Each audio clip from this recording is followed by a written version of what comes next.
Wakil Ketua DPRD Kota Tasikmalaya Agus Wahyudin menyebut pemerintah Kota Tasikmalaya harus bisa memberikan contoh yang baik, khususnya dalam hal membayar kewajiban. Hal itu disampaikannya saat ditemui dalam satu kesempatan, Jumat 30 September 2022.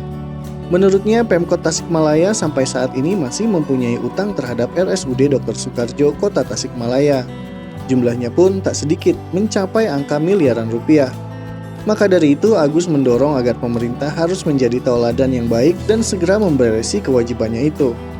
Karena kewajiban pemerintah dalam membayar utang akan berpengaruh besar terhadap lancarnya pelayanan kesehatan di rumah sakit tersebut.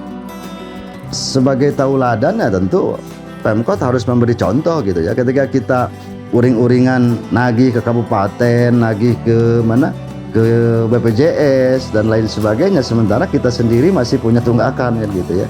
Harusnya itu disiapkan dengan komprehensif.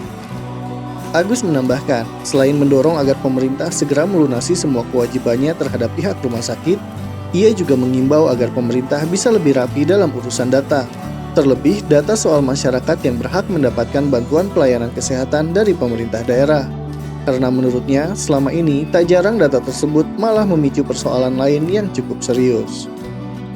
Tentu ke depan ini juga harus dihitung betul sebetulnya, tidak asal nganggarin, tapi harus ada hitungan yang tepat sebetulnya kebutuhan kita untuk itu berapa. Kalau kemarin laporan dari Dinas Kesehatan itu, angka yang wajib dibantu oleh kita dari sisi kesehatan itu di angka 4,7%, ya kita fokus di angka itu. Dan kalau angka 4,7% itu rata-rata kemarin angkanya di kisaran angka 6-8 miliar. Ya apakah itu nanti kita akan sharingkan menjadi BPJS subsidi kesehatan, artinya BPJS kesehatan, tapi sifatnya subsidi yang dibantu oleh pemerintah, yang khusus di angka 4,7%. Nah 4,7% itu nanti juga nyasarnya di mana? Nah ini kan juga persoalan.